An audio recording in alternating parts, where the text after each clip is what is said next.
Alright guys, so this video from the Volgun is over 10 years old.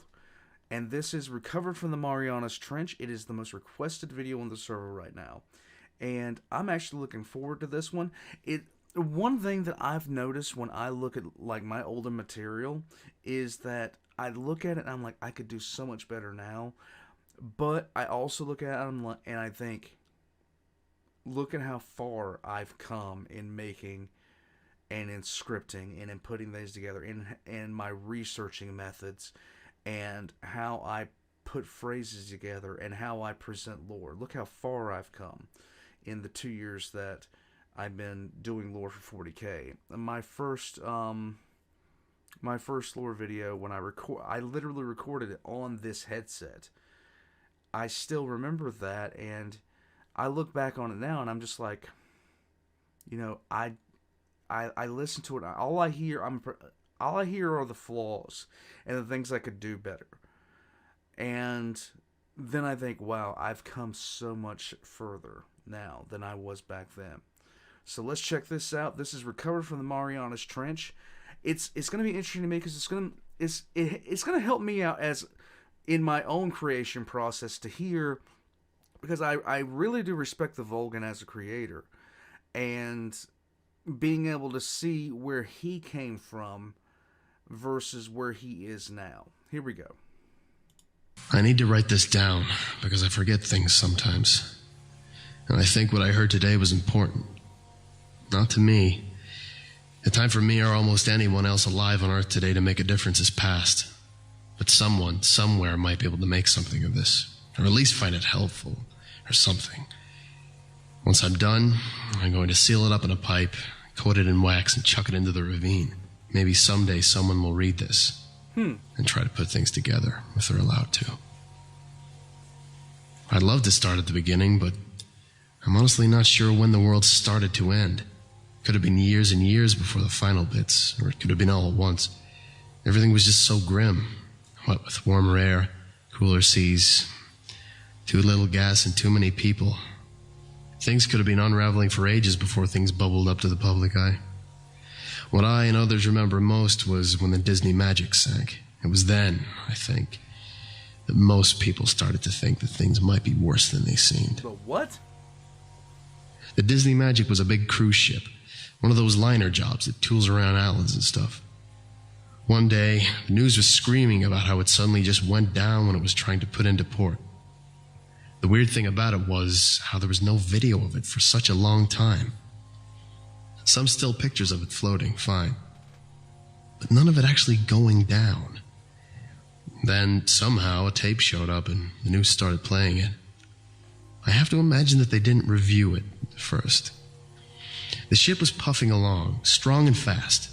The little boats bobbing around it, looking like every vacation lover's dream. When suddenly it stopped. I mean, stopped. Just hit a dead halt like it just slammed into a mountain. You could see people go lurching forward all over the deck. A bunch of junk falls off the sides. A real mess. It's all still for a few seconds, and then suddenly, there's this foaming behind the ship. Most people assumed it was just the engine trying to fire up again. Then the arm came up. Lovely. I'm not sure if it actually was an arm, but it was some kind of limb. And it must have been 100 feet long at least. It reached up along the side of the boat and just ripped it open. I mean, unzipped it like a coat. Huh. You could see all the people inside screaming and running. It was awful. Then you saw something lurch up, a big, spiny shape pushing against that gap, shoving in. Then there was an explosion on its back and the camera whipped up to show a couple of jets whizzing by. Then it ended. It was attacked by kaiju. I just remember sitting there, stunned, looking at the television, barely noticing the president coming on to declare a state of emergency.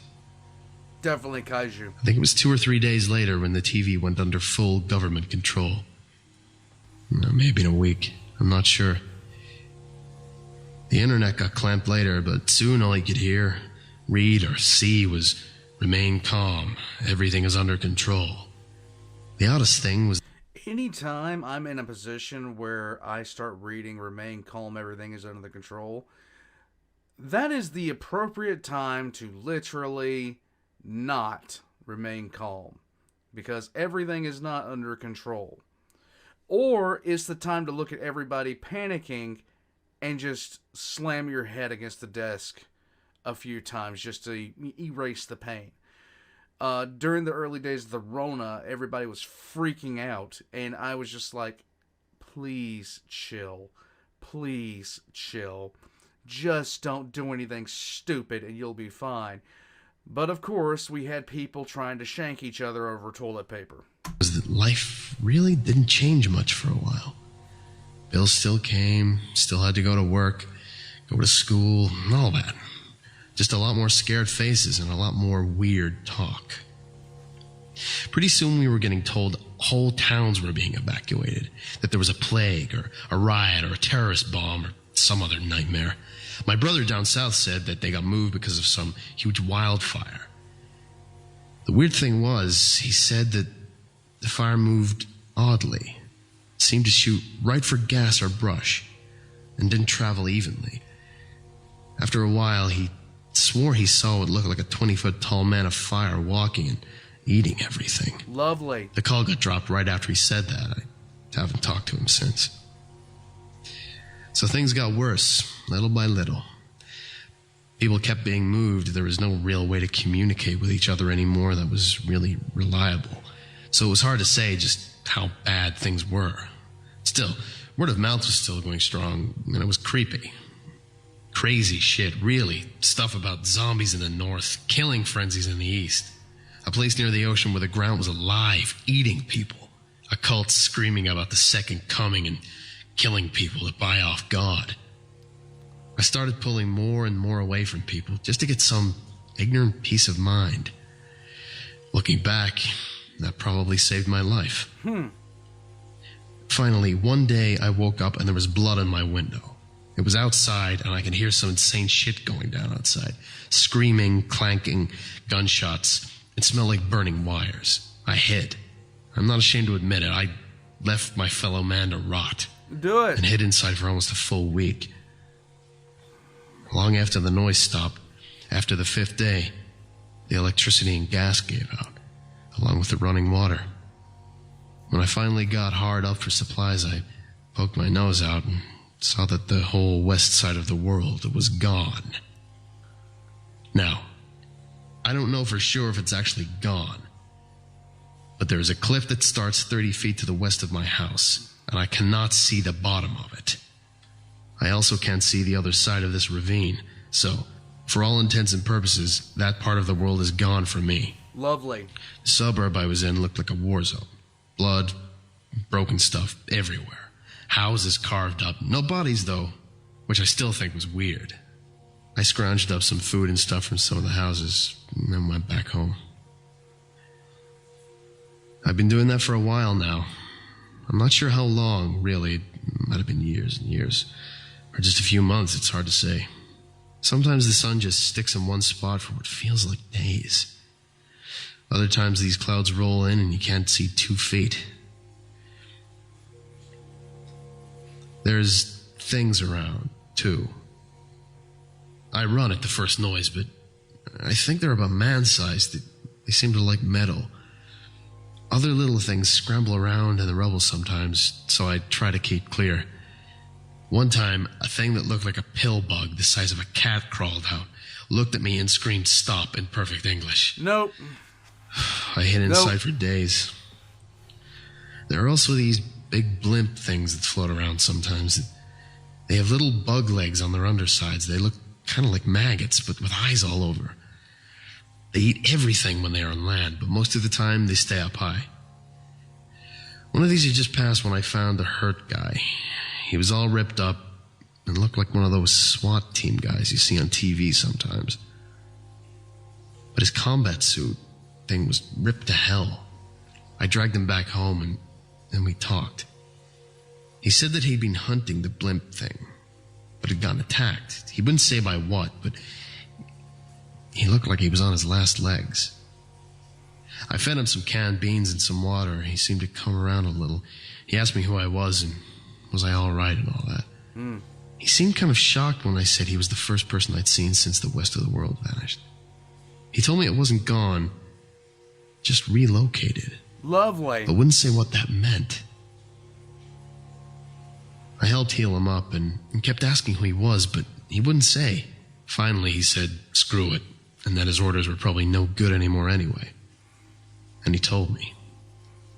He said he worked for a foundation or something, and that they were like a combination jail and research center. He said that he was one of the agents who went around trying to find strange stuff and keep it from hurting people. I said he was doing a hell of a job so far. He laughed pretty hard. He said something had happened, and that a bunch of these things had gotten loose at the same time and caused this foundation place to lose control. He said it became a GH-0, dead greenhouse scenario. I asked him what that meant, and he looked at me for a while before going on. He said that's what they call a situation where everybody on Earth dies. Lovely. But the Earth itself is still okay and can support life. I asked what did that matter if everybody's dead, and he smiled strangely. I asked him if anyone else on Earth was alive, and he said yes, but carefully spread out and contained. After that, I just sort of sat and digested things for a bit. And then the man started stretching and checking his cuts. He was starting to pull his boots on when I asked what happens now. And he said they may have to reboot things. Said they have the technology to recreate almost anything.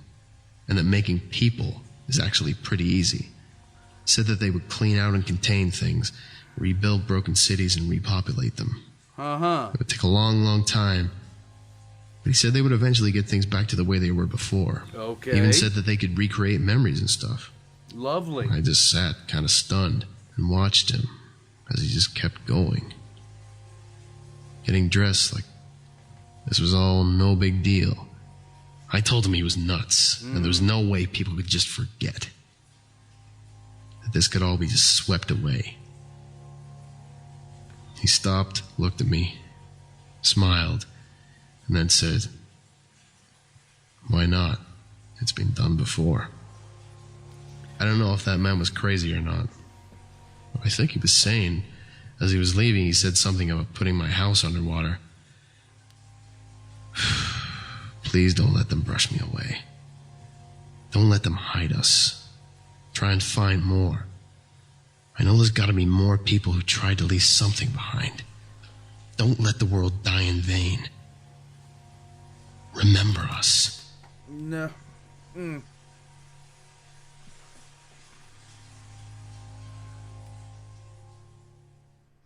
Okay. All right, maggots, you know the drill. Facebook.com/. Okay, so I have said several times I like the Volgun's lore, the lore of SCP, the videos he does there. I like his voice acting chops a lot better. This is just another one of those scenarios. It shows that they still had it back then. This was it was kind of creepy, but at the same time,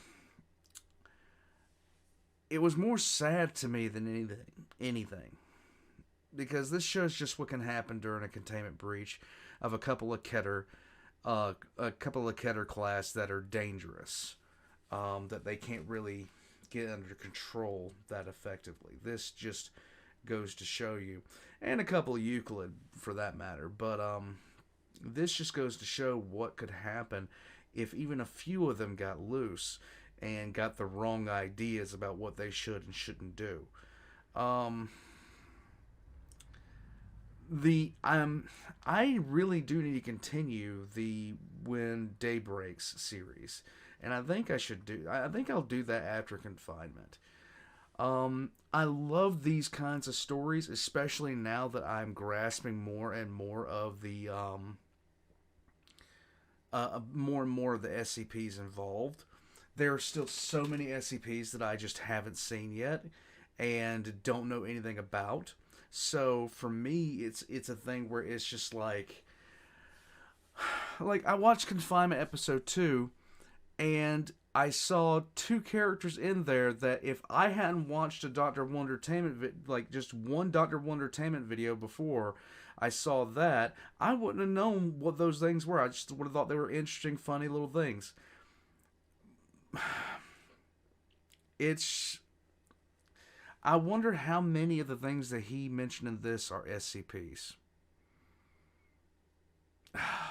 Just the amount of things that I don't know in this still amazes me. And I'm enjoying learning every little bit of it. And I hope if you guys are on this journey with me, you're enjoying learning about it too. Until then, the Volgun's updated links are going to be, because I doubt any of the links from 10 years old are going to work. All of his updated links are going to be in the description down below, right next to my own.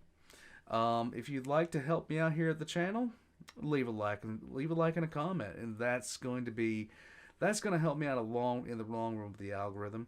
If you'd like to help me out in other ways, I have a Patreon down below and merchandise. But until then, guys, jump in the Discord, say hey, and I'll catch you guys next time. This was really good. I just have to say it. This was really good. Sad, but good.